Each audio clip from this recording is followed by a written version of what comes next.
do Espírito Santo. Muito obrigado, senhor presidente. Estimado senador Capiberibe, senhoras senadoras, senhores senadores.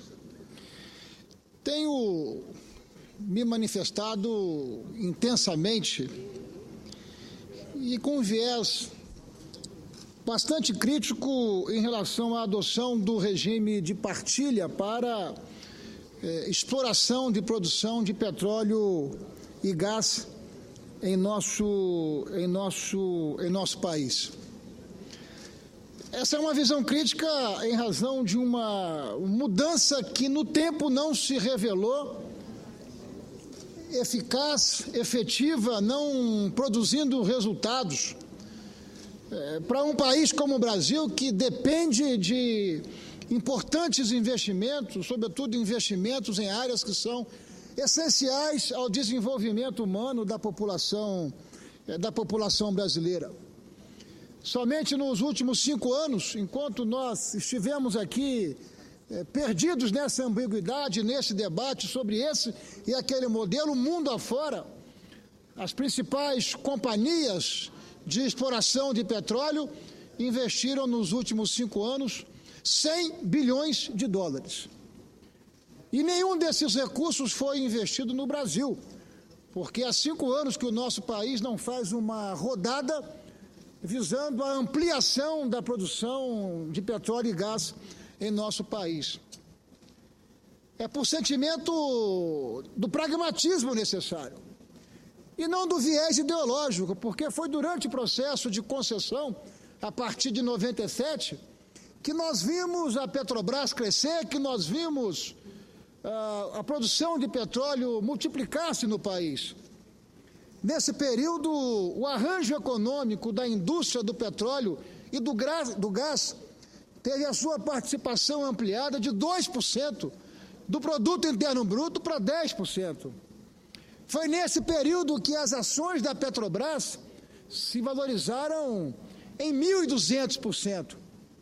Foi nesse período que a Petrobras acumulou tecnologia, know-how, capital humano, para que nós pudéssemos despontar mundialmente como país com domínio e conteúdo para exploração de petróleo na camada pré-sal.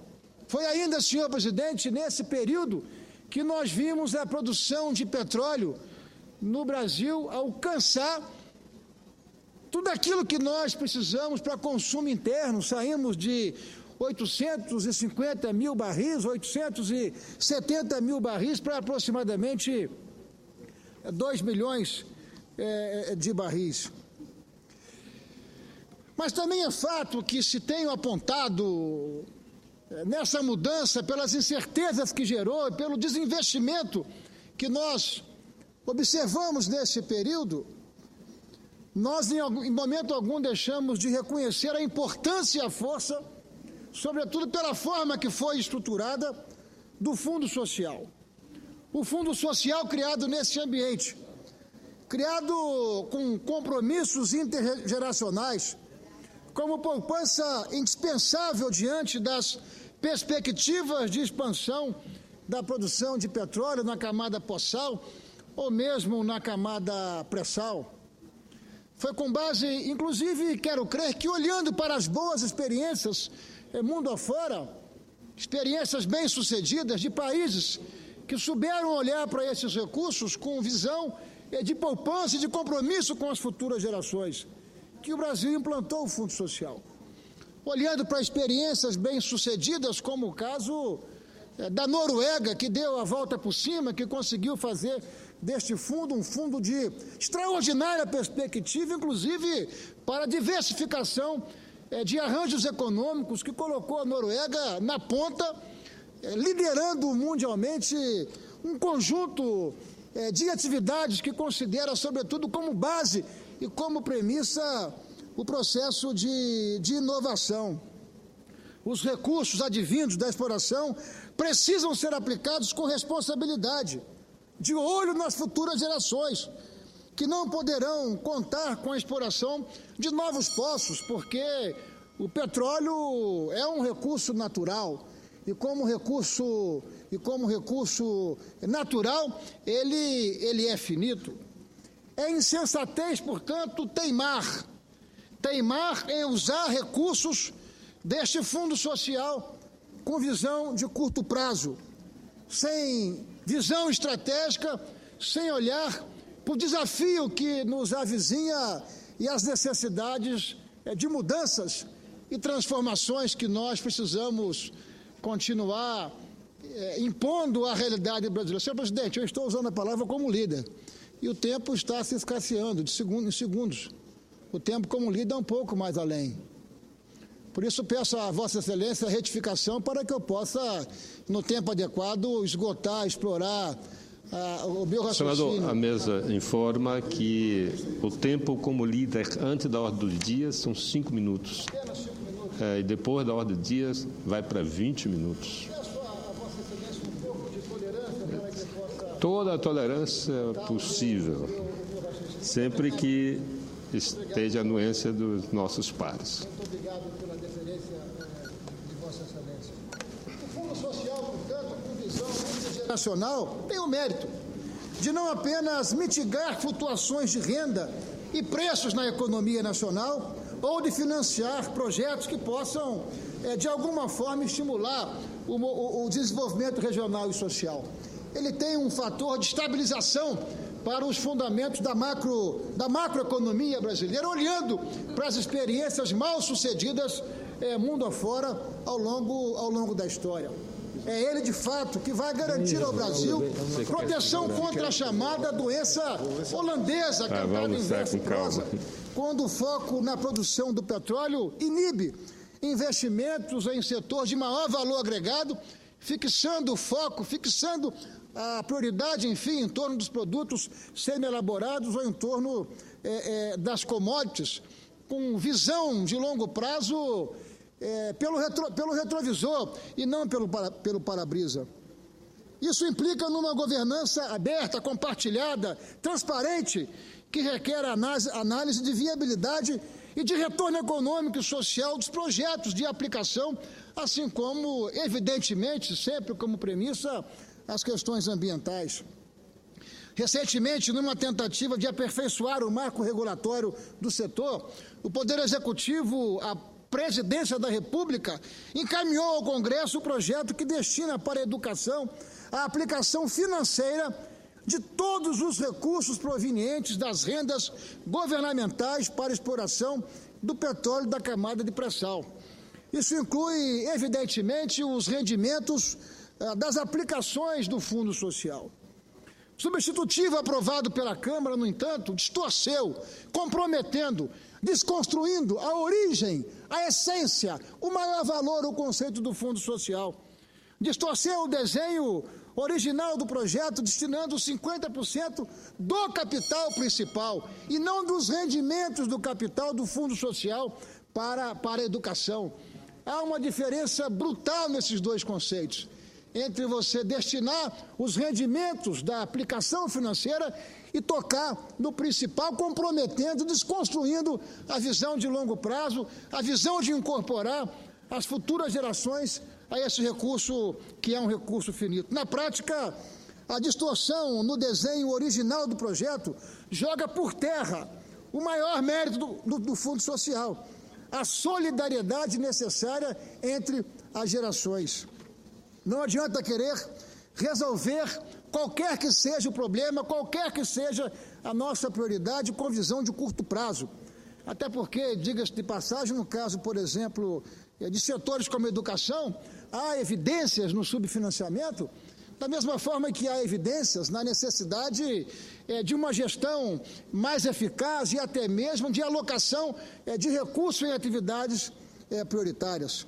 Portanto, subtrair recursos que devam contribuir para solidificar o desenvolvimento sustentável e contínuo do país, mesmo com a justificativa de investimento num setor-chave como a educação, é seguramente demonstrar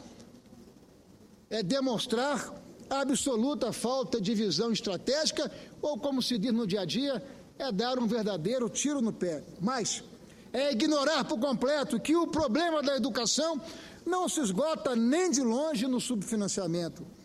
Estudos recentes de técnicos da Secretaria do Tesouro concluíram, por exemplo, que pelo menos 40% dos gastos com a educação são desperdiçados por corrupção, por desvios, por inépcia e tantas outras questões.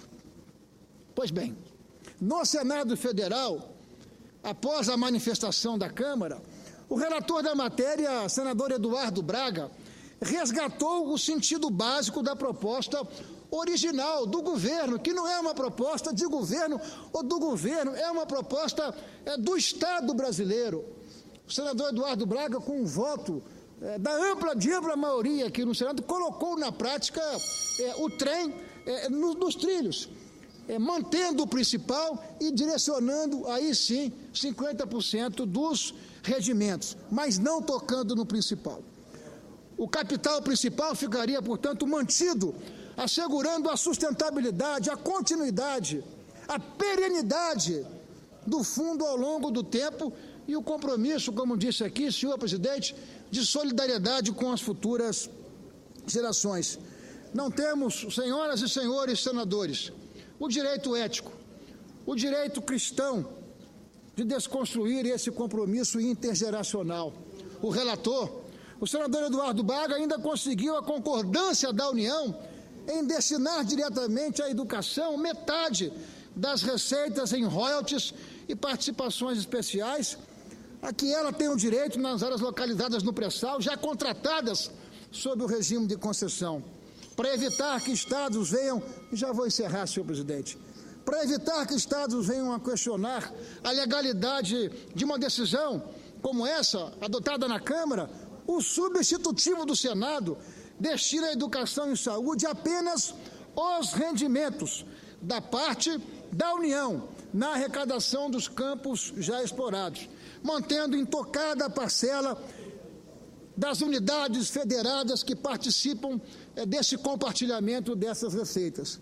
Portanto, senhor presidente, na antevéspera, na antessala de uma decisão que a Câmara dos Deputados terá que adotar, o que faço aqui é um apelo para que o sentimento, para que a sensibilidade, para que a visão de longo prazo possa se estabelecer e a Câmara Federal possa restabelecer os verdadeiros, legítimos compromissos do Fundo Social, sobretudo a sua visão de poupança, a visão e a certeza e a convicção que nós não temos o direito, eu vou repetir o que disse aqui anteriormente, senhor presidente, nós não temos o direito ético e não temos o direito cristão de esgotarmos esses recursos, porque esses recursos são finitos e esses recursos precisam continuar à disposição das futuras gerações. Olhando para o mundo, aonde deu certo e aonde não deu certo, aonde deu certo, foram dos países que criaram estrutura e estratégia de governança com responsabilidade, com transparência, aplicando, sim, em atividades essenciais, os rendimentos nunca o principal. É importante que nós possamos trazer para o Senado esse debate, para não estarmos surpresados com uma decisão que me parece absolutamente voltada para o passado e para o retrocesso que a Câmara Federal deverá adotar nos próximos dias. Que o bom senso e que a visão estratégica possa se fazer presente. Muito obrigado, senhor presidente.